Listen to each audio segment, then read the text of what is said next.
여러분 안녕하세요. 말씀 묵상입니다. 자, 우리는 찰스 스펄전 목사님의 설교를 통해서 마태복음 말씀을 묵상하고 있습니다. 자, 오늘부터는 새로운 본문으로 우리가 들어가게 될 텐데요. 마태복음 9장 37절로 38절 그리고 10장 1절의 말씀을 추수할 일꾼을 구함이라는 제목으로 설교했던 말씀으로 함께 읽고 묵상하도록 하겠습니다. 자, 먼저 성경 본문의 말씀을 읽도록 하겠습니다. 이에 제자들에게 이르시되 추수할 것은 많되 일꾼은 적으니 그러므로 추수하는 주인에게 청하여 추수할 일꾼들을 보내주소서 하라 하시니라. 예수께서 그의 12 제자를 부르사 더러운 귀신을 쫓아내며 모든 병과 모든 악한 것을 고치는 권능을 주시니라. 아멘. 자, 설교 본론의 내용을 읽도록 하겠습니다. 우리 주님께서 이 말씀을 하신 환경들은 교훈하는 바가 많습니다. 예수님께서 설교하려 서실 때마다 사람들이 몰려오는 것을 보셨습니다. 민족을 가르치는 정규적인 제도권에 있는 교사들이나 민족을 가르칠 사명을 받았다고 생각하는 자들 중에 많은 이들이 백성들을 잘못된 길로 인도하고 있음을 주님은 아셨습니다. 그렇지 않은 사람들이라 할지라도 자기 의무를 부끄럽게도 태만히 하거나 마음이나 열심이나 진지함이 없이 그 일을 수행하고 있음을 아셨습니다.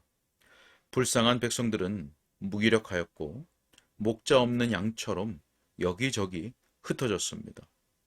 그리고 많은 두려움에 시달리며 많은 염려로 낙담하고 있었습니다. 우리 구주께서는 그러한 백성들을 바라보셨습니다. 그들 중에서 주님은 우리가 본받을 만한 태도로 마음을 쓰셨습니다. 그분은 위대한 감정을 가지신 분입니다. 그분은 헬라어가 표현하는 대로 불쌍한 마음으로 민망해 하셨습니다. 그의 창자가 끊기는 듯 하였으며 그의 동정심이 깨어났습니다. 그분은 냉담한 얼굴로 그 많은 군중들을 바라보실 수 없었습니다. 그분의 영혼이 기쁜 곳에서 움직였습니다. 그러면서도 단순한 열광주의자의 자세를 취하신 것은 아니었습니다. 마치 냉정한 계산자인 것처럼 조용히 실천적 자세를 견지하셨습니다. 주님께서 탄식하셨지만 탄식 이상의 일을 행하셨습니다. 나아가서 그분이 불쌍히 여기는 자들을 도우셨습니다. 수많은 무리들에게 실제적인 동정을 베푸셨습니다. 그래서 제자들에게 말씀하셨습니다. 추수하는 주인에게 청하여 추수할 일꾼들을 보내어 주소서 하라. 그들을 바라보면서 어찌할 바를 몰라 하며 군중들 사이를 돌아다니지도 않으셨습니다. 주님께서 그들을 향하여 당신들은 가장 훌륭한 농민들이라 또는 그대들은 나라의 늠름한 장사들이라는 식으로 축혀 세우시는 것을 저는 듣지 못합니다. 대개 그런 경우에 그런 식으로 하죠. 그분 속에서 그들에 대한 반감은 전혀 보이지 않았습니다. 마치 주님께서 그들의 사회에서 별로 할 일이 없다는 식으로 생각하지 않으셨다는 것입니다. 그분은 그들의 어리석음을 보고 자주 슬퍼하셨습니다. 그들의 죄를 보고는 근심하셨습니다. 그러나 그들을 싫어하거나 그들에게 경멸조로 말씀하신 적이 없었습니다. 보통 사람들은 그분의 말씀을 즐겁게 들었습니다. 왜냐하면 주님께서 자기들에게 동정심을 갖고 계심을 알았기 때문입니다. 물론 성품에 있어서는 장엄하게 당당한 모습이셨지만 자세와 삶에 있어서는 지극히 평민적이었습니다. 그분은 임금이셨습니다. 그럼에도 불구하고 백성들 중에서 선택받은 한 사람이셨습니다. 그분은 마음 전체를 들여 그들을 사랑했습니다. 예수께서는 그들의 선을 위하여 애쓰는 일에 낙담하신 적이 없음이 분명합니다. 여러분은 주님께서 허다한 무리들에게 설교하는 것이 소용없다고 말씀하시는 소리를 들어본 적이 없을 것입니다. 그들이 너무 부패하였고 너무 성직자의 지배를 받고 있다거나 너무 무식하다는 식으로 말씀하신 적도 없습니다. 주님의 열심은 언제나 좌절을 꺾어버리셨습니다. 주님은 그분의 일이 이루어지기까지 참으셨습니다. 예수님의 마음은 용감하고 영광스러웠고 언제나 부드러웠습니다. 그러나 동시에 언제나 실천적이었습니다. 감탄이나 반감이나 좌절의 영향을 받은 나머지 그분과 함께 거하는 백성들의 상황을 향상시키는 실천적 방도들을 중지하시는 일이 결코 없었습니다. 그러므로 주목하십시오. 우리는 이제 실천적 문제에 관하여 말하려 합니다. 오늘 아침 많은 사람들이 주님의 명하심에 따라 기도하도록 감화를 받고 그들의 기도의 진지함이 그 후 그들의 간청한 바들을 얻으려는 후속적인 노력으로 입증될 수 있게 되기를 원합니다. 자, 오늘 아침 첫 번째로 우리는 우리 주님께서 그 경우를 어떻게 진술하시는지 살펴봅시다. 추수할 것은 많되. 자, 두 번째로 주님께서는 필요한 봉사를 지시하십니다. 추수할 때 곡식을 모으기 위해서 많은 일꾼들이 필요함을 지시하십니다. 세 번째로 주님은 추수하는 일꾼들을 공급받는 방식을 지시하십니다. 곧 기도로 일꾼들이 더해진다는 것입니다. 자, 그리고 네 번째로 주님께서 그들의 기도를 현저하게 응답하십니다. 자, 먼저 우리 주님께서는 당대와 우리 시대 사람들의 경우를 진술하십니다. 주님께서는 당신 주위에 모여든 사람들을 추수밭에 비유하십니다. 그러면 어디에 유사성이 있을까요? 자, 첫째로 주님께서는 큰 무리들을 생각하셨습니다. 추수밭을 볼 때 자연히 큰 무리들에 대한 생각이 일어났습니다. 곡식이 풍성할 때 대번에 큰 무리들에 대한 생각이 밀려옵니다.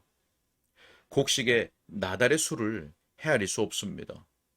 사람들의 수도 일일이 다 헤아릴 수 없을 것입니다. 우리 구주께서 여기서 무엇보다 먼저 자신을 둘러싼 군중들을 암시하셨다고 생각합니다. 그러나 주님의 마음은 우리 마음보다 커서 이스라엘의 모든 사람들을 염두에 두고 계셨습니다. 아니, 주님은 그 마음을 좁은 이스라엘에만 국한시킬 수 없었습니다. 그보다는 바다 건너, 산 너머, 지구상에서 떼지어 움직이는 무수한 인류들을 응시하셨습니다. 형제 여러분, 사람들은 수많은 인류를 생각하는 것만으로도 마음이 질려버립니다. 런던이라는 이 한 도시의 광대한 지경을 완전히 파악할 수 있는 사람은 없었습니다. 여러분은 원하면 이 도시를 끝에서 끝까지 횡단해 볼 것입니다. 또한 도시의 통계표들을 연구할 것입니다. 그러나 런던의 인구가 정확히 어느 정도인지 알 수는 없습니다.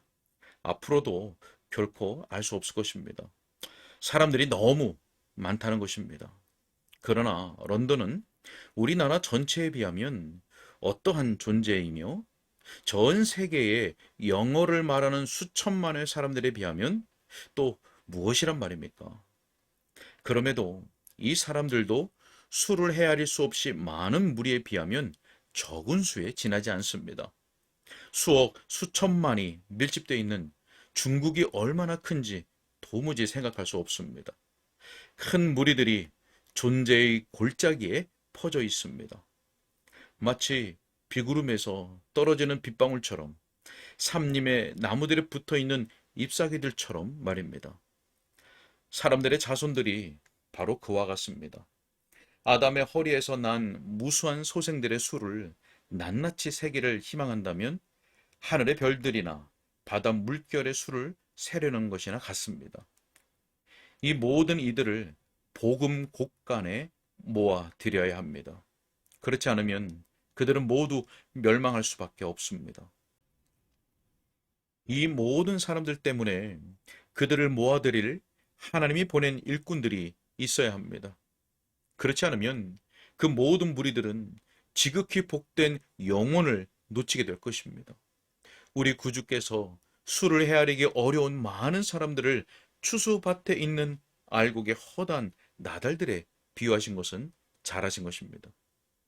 자, 우리 주님께서는 두 번째 개념을 표현하실 뜻을 갖고 계셨습니다. 주님의 생각에서 두 번째 개념은 훨씬 더 탁월한 것입니다. 그것은 바로 가치였습니다. 주님은 이 비유에서 풀잎들에 대해서 말씀하지 아니하시고 알곡의 나달들에 대해서 말씀하셨다는 것을 주목하십시오. 다른 비유에서처럼 가라지에 대해서는 말씀하지 않으셨습니다. 해변에 그냥 흩어져 있는 조약돌에 대해서 말씀하지 않으셨습니다. 또 무가치한 모래 알갱이들에 대해서 말씀하신 것도 아닙니다. 오히려 허다한 무리의 사람들을 밀에 비유하셨습니다.